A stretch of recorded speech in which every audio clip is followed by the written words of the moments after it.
मुस्लिम league नून ने और मुफ्ती मुनीब साहब ने सोहेल वड़ाइच साहब के साथ खड़े होने का फैसला किया। राणा सनाउल्लाह साहब ने सोहेल वड़ाइच साहब के हक में बयान दिया कि ठीक है, उन्होंने जो बात की वो दुरुस्त होगी, लेकिन उसके ऊपर ओवर रिएक्शन आ गया सोशल मीडिया की जानिब से, जिसके बाद ये जो एस्टेब्लिशमेंट ने किया वो किया DGISPR ने। लेकिन मुफ्ती मुनीब साहब ने इसके ऊपर जनाब एक स्टेटमेंट जारी किया, जनाब सोहेल वड़ाइच की इब्तला। मुफ्ती मुनीब साहब कह रहे हैं एक मोतदल मिजाज शख्स हैं, ठहराव के साथ बात करते हैं, लिबरल और सोशल डेमोक्रेट हैं, तारीख का अच्छा मुतालिया है, बड़ी तारीफ़ें की हैं। उन्होंने कहा जनाब के तशबीहात और तमसीलात का अंदाज उन्होंने इसलिए इख्तियार कर रखा है कि बात भी हो जाए और पकड़ाई भी ना दें। वाह वाह वाह, क्या तारीफ़ें हो रही हैं। ये मुफ्ती मुनीब साहब कर रहे हैं। कौन से वाले भला? वो चांद देखने वाले जो हैं, रोयत हलाल कमेटी वाले। तो उसके बाद जनाब कहते हैं थोड़ी सी बेएहतियाती इनसे हो गई है, और फील्ड मार्शल वाली आगे उन्होंने वो जिक्र किया सारा। फिर अहादीस के मुताबिक उन्होंने हमारी हदीस व फ़िक़्ह के उसूल के मुताबिक भी उन्होंने आगे बात की।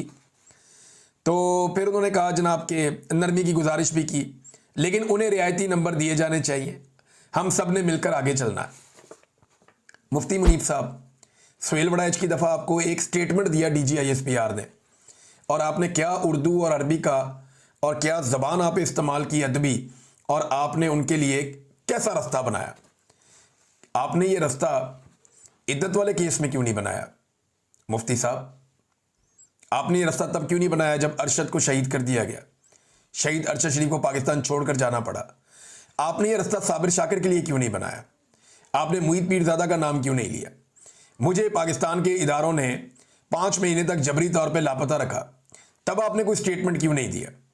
पाकिस्तान के अंदर जुल्म और बर्बरियत का बाजार गर्म किया गया, आप नहीं बोले। लेकिन आप बोले कब? आप ये ना, मौलवी हमेशा एस्टेब्लिशमेंट के साथ जुड़ा हुआ होता है, पाकिस्तान का मौलवी। ज्यादातर मौलवियों की बात कर रहा हूं मैं, ये जो बड़े बड़े मौलवी हैं, मेरे उलमा इकराम मेरे सर का ताज है, मेरे लिए बड़े काबिल एहतराम है। लेकिन ये इस किस्म के मौलवी जो है ना, सरकारी मुल्ला, ये हमेशा 2 नंबरी करते हैं, फ्रॉड करते हैं। ये मुल्ला मिलिट्री अलायंस ने पाकिस्तान को बर्बाद किया है। अब ये देखें ना कैसे आ गए मैदान के अंदर। भाई जितना जुल्म पाकिस्तान की एस्टेब्लिशमेंट ने पाकिस्तान के ऊपर आज तक किया, आपने टके की जुबान नहीं खोली।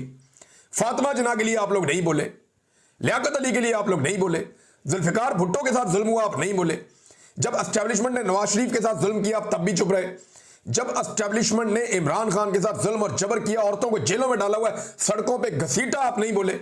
और आज एक स्टेटमेंट के ऊपर आप बोल पड़े। बहुत सियाणे हैं आप लोग और मिलकर चलना चाहते हैं, इन्होंने मिलकर ही चलना है। लेकिन ना मौलवी की बात जो आखिरी है ना, वो सबसे इंपॉर्टेंट है। उन्होंने कहा लेकिन उन्हें रियायती नंबर देने चाहिए, हम सब ने मिलकर आगे चलना है। हम सब ने नहीं, मुल्ला मिलिट्री ने मिलकर आगे चलना है। ये जो अलायंस एक बना हुआ है ना खौफनाक किस्म का, इसी अलायंस ने मिलकर आगे चलना है।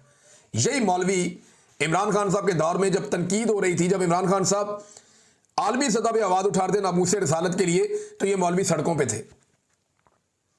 और जब मौजूदा रिजीम जो एस्टेब्लिशमेंट का लाया हुआ है, ये जाकर उन्हीं लोगों को जफ्फे डाल रहा था, तो ये मौलवी अपने हुजरों में थे। ये है इनकी टोटल औकात। अब तक के लिए इतनी, अपना ख्याल रखिएगा, अपने चैनल का भी। अल्लाह हाफ़िज़।